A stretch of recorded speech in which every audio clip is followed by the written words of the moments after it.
bu insanın mənim uşağımla deyək ki, problemi varsa, o əgər bilir ki, mən bu camiənin, yəni də mən show biznesdə, mən tanınan bir şəxsim, zaten bilir, əgər məni paylaşırsa Instagramda, o məni, o bilərək ki, mənimlə bir ortaq dostlarımız şəhərin yarısı, bir əlaqə yaratmağa bir cəhd etməyib belə.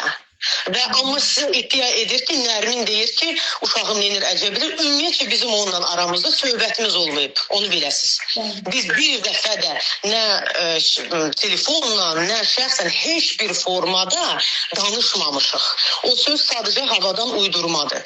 İndi isə keçim fakta, nə baş verib. Uşağımın biz 11 yaşı var, rəfiqəsi ilə birgə bir müddət öncə, bilməm, bəlkə bir həftə olub əvvəl, dəqiq deyə bilmərəm, gəlib mənə deyir ki, mama, o da rəsmlə məşğuldur qızım və evimizə də mütəmadi olaraq rəssam gəlir. Və o qrafitiyə filan marağı var. Mən deyir ki, mama, orada köhnəlmiş, içi boş, Rusca deyirlər zabroşka, yəni unudulmuş bir furqon durub. Biz onu üstündə də o qədər söyüşlər, nalayıq şeylər yazılıb. Biz onları bağlamaq istəyirik. Biz üstündən nəsə çəkmək istəyirik. Bir neçə gün sonra bizə artıq polis gəlir, qapımızı döyür. Və açanda soruşuram ki, nə məsələdir? Dedilər ki, uşaqla danışmaq istəyirik. Uşaqla danışırlar, uşaq eyni sözləri, mənə dediyi sözləri onlara da deyir. Bəli, rəsm çəkmişik, bəli, orada nalayıq sözlər filan vardı. Biz onları bağlamışıq kraska ilə, biz üstəni çəkmişik. Budur. O da dedi ki, sən içəri girmirsən mi? Xeyr, içəri girməmişəm. Üstünə qalxmışam mı? Xeyr, mən onun üstünə qalxmamışam. Başqa mən o maşına bir zərər vurmamışam. Mən orada çəkmişəm.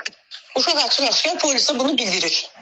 Polis gedir, deyir ki, gəlin ərzə filan yazmaq lazımdır. Mən artıq tanımadan nə şikayətçini, məsələni ümumiyyətlə yüngül bir məsələ hesab edərək bunu həvalə edirəm uşağın atasına. Çünki hesab edirəm ki, bu kişi işidir. Danışarlar, özləri bir qərara gələrlər. O da danışır, o gedir də bölməyə çağırılır da, orada da izahat verir ki, mənim uşağım siz dedik, indi məsəl üçün olur, yolda gedirsən, maşın vurursan da, dəyirsən. Bu maşının sahibi də deyir ki, buranda sən sınırsan, bəlkə 2 il yığılmış bütün problemləri sən boynuna atır. Axı biz bu situasiyaları bilirik necə olur. Ona görə də atası deyir ki, mən uşağımı da tanıyıram, uşağımı da güvənliyəm.